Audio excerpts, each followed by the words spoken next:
Chapter 1. The door that changed everything. The moment I opened that hotel door, everything I thought I knew about my life shattered. Room 216. That number will haunt me forever. I had gone there expecting to catch my husband with another woman. What I saw instead broke me in a way I can't explain. But let me start from the beginning. My name is Rose. I'm 33 years old. I live in a quiet town just outside East London. It's the kind of place where neighbors know each other and most things stay the same year after year. I married my husband Raymond 5 years ago. We met at a small family party, hit it off quickly, and got married a year later. Life with him was simple, peaceful, and full of trust. Or so I thought. Raymond wasn't the most romantic man, but he was good. Steady. He made me feel safe. He never hid his phone, never stayed out late, never gave me any reason to doubt him. I never worried about other women. He didn't even look at them. He wasn't the type. We had our normal routines. I worked as a receptionist at a local clinic. Raymond ran a small accounting business from home. We weren't rich, but we were comfortable. We had plans, buy a new house, travel to Spain, maybe start trying for a baby. Everything felt normal. Then one weekend, we decided to go to the beach. Just the two of us. It was warm, the sky was clear, and we packed snacks and towels. We spread out our mat near the water and relaxed under the sun. While I was reading a book, Raymond stood up and squinted into the distance. Then he smiled wide, like he hadn't in a long time. "Is that Chris?"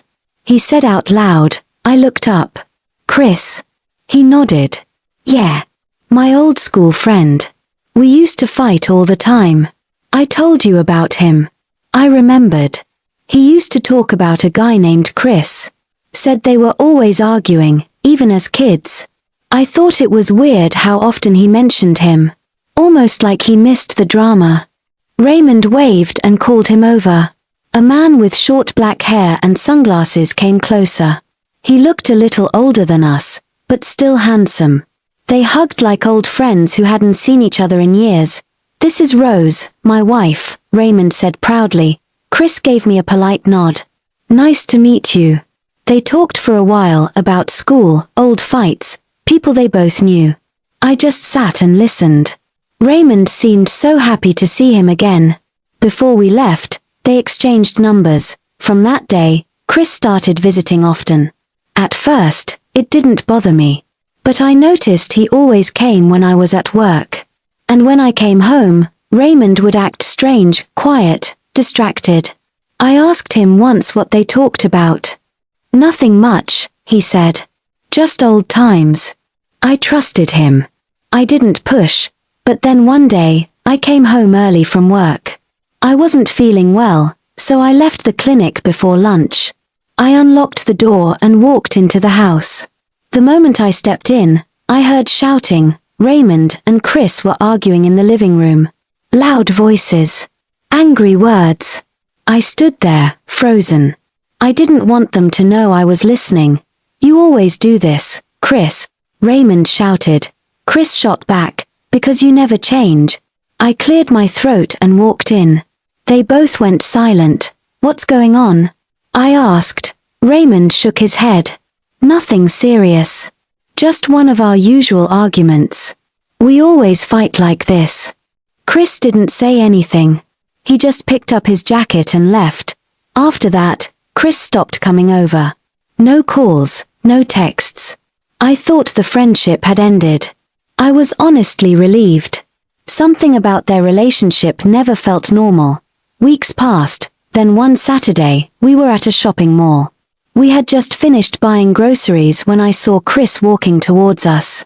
Our eyes met. He looked away quickly. Raymond tensed beside me. I thought he was going to ignore him, but instead, he walked straight up to Chris. They didn't greet each other. They just started shouting. Again. People around us stared. I was so embarrassed. "Stop it. You're grown men," I yelled. I pulled Raymond away and we left. In the car, I asked him, "What is wrong with you two? Why do you always fight?" He sighed. We just have history, Rose. That's how we are. I didn't understand it. But I gave up asking. At that point, I was sure they couldn't be friends anymore. Too much hate, too many fights. It was over. Or so I thought. Then, one quiet afternoon, my phone rang. It was Mia, my best friend from high school. We don't talk every day, but we check in now and then. That day, she sounded different. Nervous. Rose, she said slowly. I saw something. And I don't know how to tell you. I sat up straight. What is it? I saw Raymond. He was at a hotel. With someone. And it didn't look like a work meeting. I felt my heart drop. A hotel? I whispered. With who? I don't know who she was. But they went into room 216. My friend works the front desk. She told me everything. I laughed a little. Mia. Raymond wouldn't cheat on me. He's not like that. I know, Rose. But I swear I'm telling the truth. I wouldn't lie to you. I wanted to hang up. I wanted to believe she was wrong. But something inside me told me to go. I told my boss I had an emergency and left work early. I drove straight to the hotel. I prayed the whole way there. Please, let this be a mistake. But when I pulled into the parking lot, I saw his red car, parked right there. I couldn't breathe. I thought about turning back. But then I told myself, maybe I failed him. Maybe I've changed. Maybe I don't look the way I used to. Maybe that's why he's doing this. I made up my mind. I would fight for my marriage. I would quit my job, cook more, dress better. I'd do anything to fix this. I wanted to see the woman. I wanted to know what I was up against. I walked to room 216. I slid the keycard in. The green light blinked. Click, and I opened the door. Chapter 2. The truth I never saw coming. The door opened slowly, quietly. I stepped inside, barely breathing. The room smelled like perfume and cologne mixed together. There were clothes on the floor, but I didn't see anyone yet. Then I heard it, 2 voices. Both male. I froze near the hallway wall. My feet couldn't move. Why are we doing this again? One voice asked. I don't know, the other said.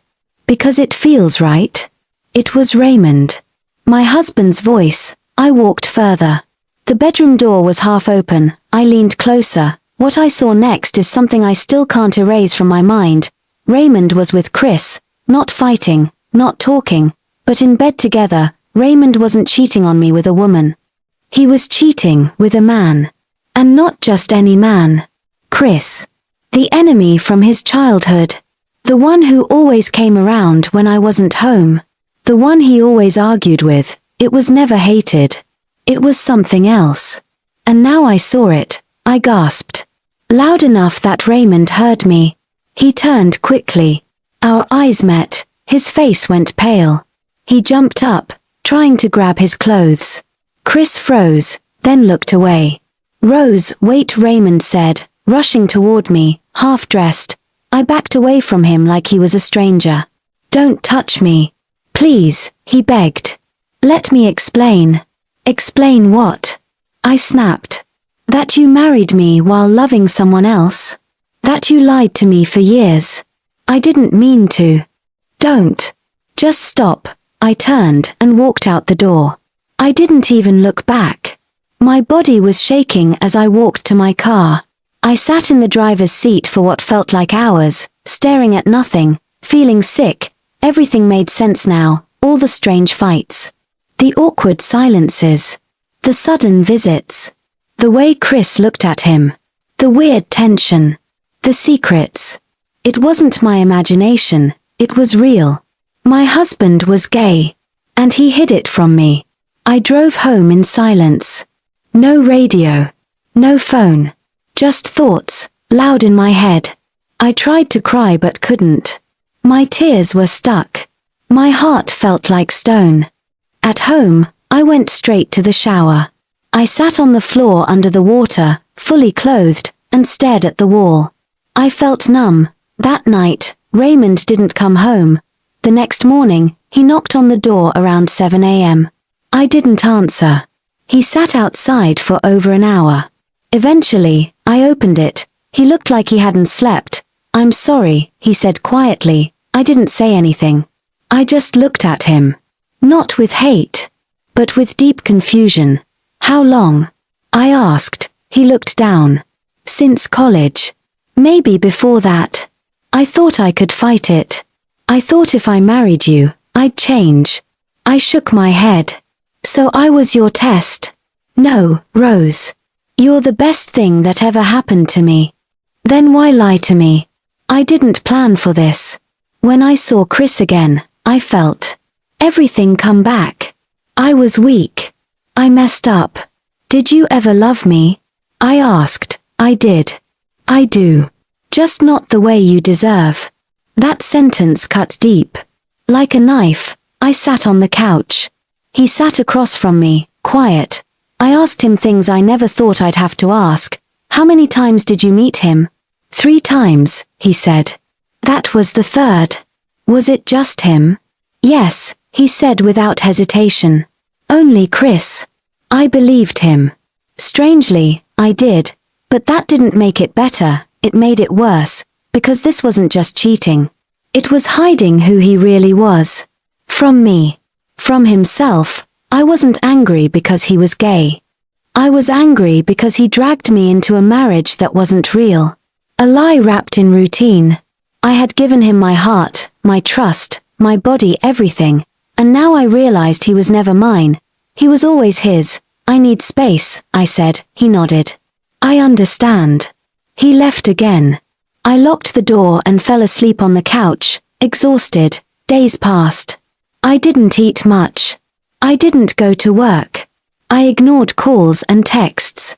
Only MIA kept checking in. I told her the truth, and she cried with me over the phone. One morning, I went to the pharmacy. I had been feeling dizzy and nauseous for days. At first, I thought it was stress. But a tiny voice inside me told me to check. I bought a pregnancy test.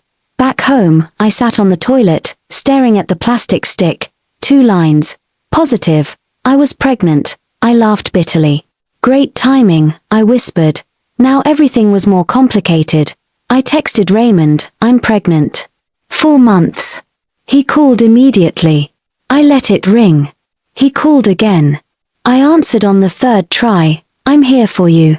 Whatever you need," he said. "I'll take care of you." "Of the baby." "I don't even know what I need," I replied. "I don't know anything anymore. I want to be a part of this." He said. I stayed quiet. "Can we talk?" He asked. I agreed. That evening, he came over with food. We sat and ate in silence. He kept looking at me like he was afraid I would disappear. "I never wanted to hurt you," he said, "but you did." "I know." We talked about the baby. About doctors. About what I wanted to do next. He said he would support whatever I chose. "I don't hate you, Raymond," I finally said. "But I can't be married to you anymore. I can't live a lie." He nodded, tears in his eyes. "I'll sign the divorce papers whenever you're ready." I looked at him for a long time. He wasn't a monster. Just a broken man who had been running from himself for too long. But I had to save myself now. "And my baby. Let's figure out how to be parents." "But not husband and wife," I said. "Okay," he whispered. We sat in silence. And for the first time in a long while, I felt free. Chapter 3. A life I never planned, but finally chose. It's been 7 months since the hotel room. Since the truth came out. Since my marriage ended. And now, here I am. Sitting in a hospital bed, holding a tiny baby boy in my arms. I named him Noah. He came out crying loud, full of life and fire, just like me when I found out the truth. But now, everything is different. I'm not angry anymore. I'm not scared. I'm not broken. I'm something else now. I'm a mother.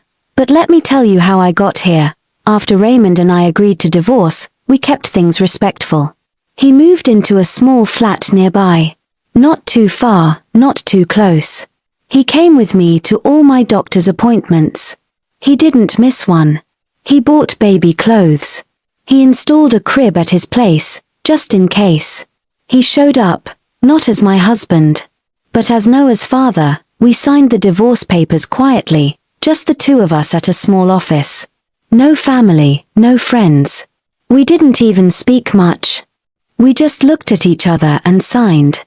Then I walked away. No tears. Just relief. A few weeks later, Raymond sent me a message. Can I tell you something important? I agreed to meet him at a quiet park near my house.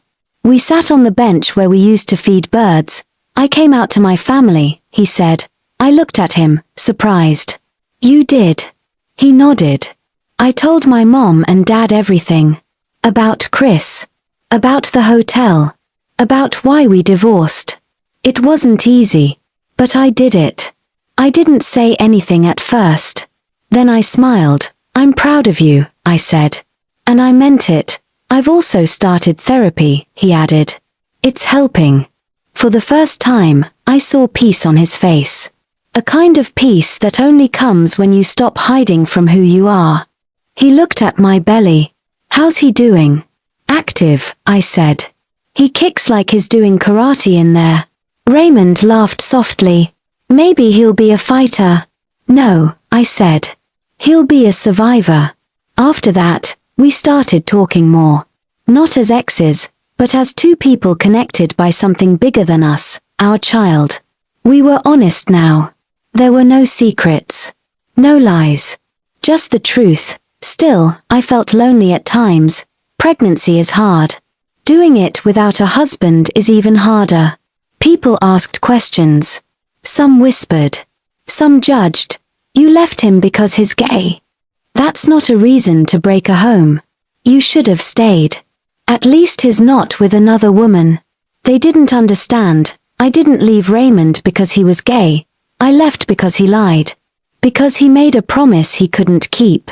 Because I deserved to be loved fully, the way a woman should be loved. By someone who wants her, chooses her, and sees only her. I wasn't angry at Raymond for being gay. I was angry that he didn't tell me the truth before marrying me. But anger doesn't last forever. And I didn't want to raise a child in bitterness, so I forgave him. And that forgiveness gave me space to grow. I started painting again, something I hadn't done since college. I sold a few pieces online. I even got invited to join a small local art group.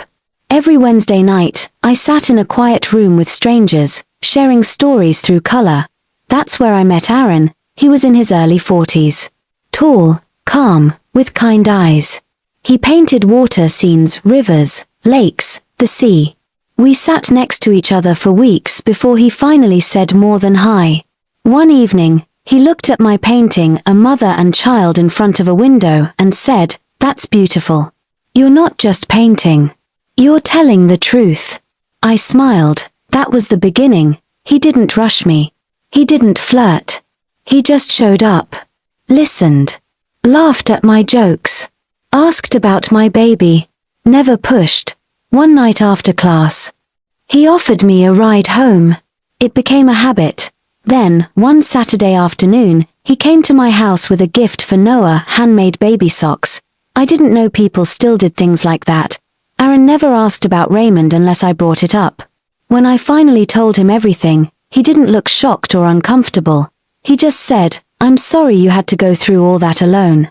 But I'm glad you found your way out." Raymond met Aaron once. At a coffee shop. It was awkward, but polite. They shook hands. Raymond looked at me after and nodded, like he understood. It wasn't long after that when Noah came. The labor was painful. Long. I screamed, I cried, I almost gave up.